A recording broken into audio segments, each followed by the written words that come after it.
Joining us to discuss this is NNV contributor Dr. Keely Muhammad. Greetings. Greetings, ma'am. How are you? Good, good. Why do you think the states and the government need to have vaccine cards if they are sure that the vaccines work?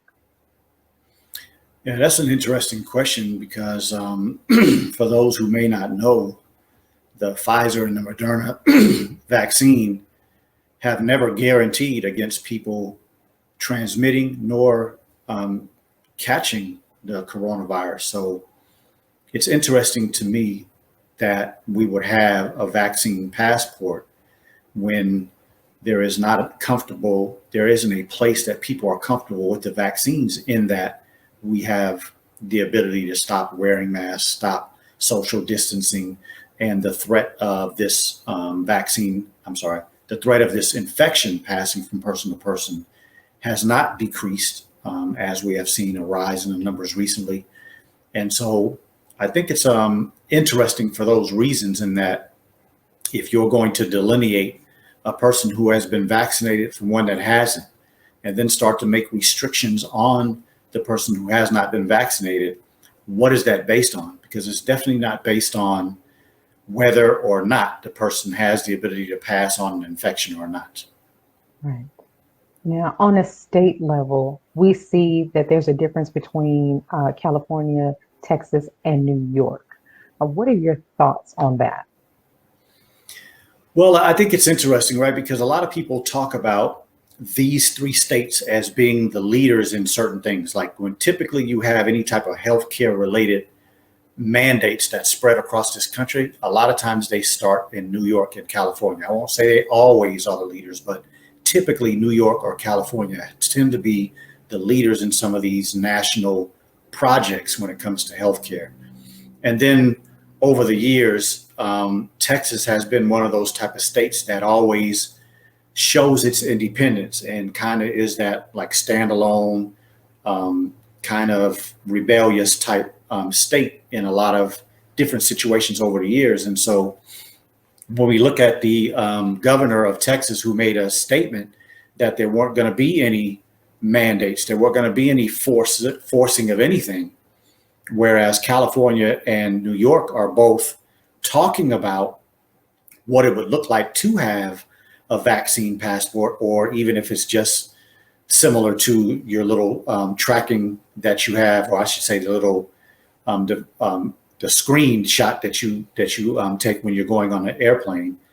Both of them are talking about having that type of situation where people have to show that in order to get into situations where there are a lot of people, gatherings, sporting events, concerts, things of that nature. But it was interesting in one of these articles I was reading about California, where they potentially will allow people that are vaccinated to sit close to each other, or they said shoulder to shoulder, versus those who have not been vaccinated would have to sit in a separate area and they would have to social distance. So again, those are very interesting ideas when there has been no proof, no guarantee that these vaccines will stop the spread of the spread of this infection. Right. Now, do you think that mandatory vaccinations speak to something other than healthcare? I do, and that's the reason what I just said. The fact that there is no proof that the Johnson and Johnson, AstraZeneca, Moderna, nor the Pfizer vaccine, none of the four can purport any information since they've released it to the public, or even in their studies before they release it to the public, can they say that this vaccine is going to keep people from catching the infection nor spreading the infection. So how can you have a person that's vaccinated be in a different situation from a public perspective than a person who's not vaccinated? We literally have people that are fully vaccinated that are still walking around with masks on. They're still social distancing, and they're still trying to limit their time in the public. So what was the purpose of the vaccine? With the potential effects negatively that these vaccines have had on people, the real question to a lot of people is what has been the benefit? But when it comes to mass vaccination, and it comes to being able to or not being able to go in certain public events with or without a vaccine, there has to be some other reason, because it just doesn't make sense that as far as keeping people from infecting other people, that could not be the main reason. Right. What are your thoughts on this, on these and other measures like this becoming more intrusive? We're seeing, like you said, we have the vaccine, we have the cars. You may or may not be able to travel. What other measures do you think our government would take?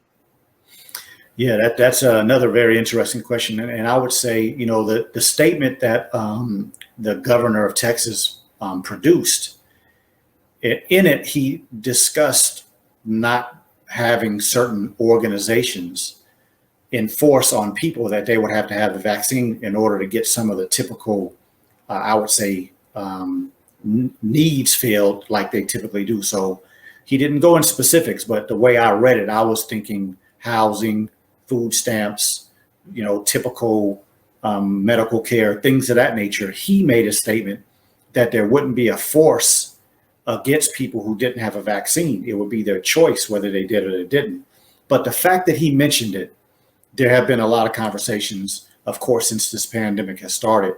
And so those are the type of things that make me feel that is a potential that these things may happen. And of course, we will have to be prepared to deal with it when it happens. And finally, long term, do you think these measures are a precursor to more of these types of policies, possibly in other areas aside from health, maybe something such as business, work? What do you think about what this means to us long term? Yeah, so the Methodist hospital system in Houston has sent out a notification to all of their employees that I think the date is June 7th, that all of the employees have to be vaccinated or they will be released from work for 2 weeks without pay. And if they don't get the vaccine in those 2 weeks while they're out of work, then they would be fired from the company. And so that is kind of what I see as some of the potential companies making it mandatory. And of course, some of them have the right to do things different than the state or the federal mandates when it's a private company. It depends on how the company is set up. But those are the things that I am concerned about, not necessarily for myself, but because the general public is really anxious about these type things. But my suggestion would be that we have to really lean on our faith, because, for those of us who are Muslims, we're on day 15 of Ramadan, and we're reading in the Quran. Over the last few days, we're reading about Lot and Abraham and Shuab and Midian. And we're looking at all of these different areas of the world and all of these different prophets that did not fall victim to the plot of the oppressor. And so I think it's time for us to not get ourselves so concerned in what these people are doing. Because as I just finished saying, if you're going to make vaccines mandatory, if you're going to make coming into certain arenas or certain public places mandatory, and you have to show that you've been vaccinated, then there's something else behind that, because you can't prove that your vaccine will protect people from getting infected. And so when an enemy of God produces that type of plan to oppress people, God already has a way out for us. And so I would just say to those that are paying attention to these type of mandates that potentially could be coming, just stay faithful, because at the end of the day, if we continue to strive to be righteous and we continue to strive to be God's children, he always has a way for his people to make it out. And that's what the scriptures teach us. And that's where we should have our confidence. Perfect. Thank you again. And as always, Dr. Akili, for joining us and speaking to us about this serious situation we have going on here. Thank you for having me. Let's pause for announcements from our sponsors. We'll be right back. When we return, Tanya Lozano will be joining us to discuss her organization, Healthy Hood Chicago. We'll be right back. Be a part of the force that powers truth in journalism. Go to nnvnews.com/donate.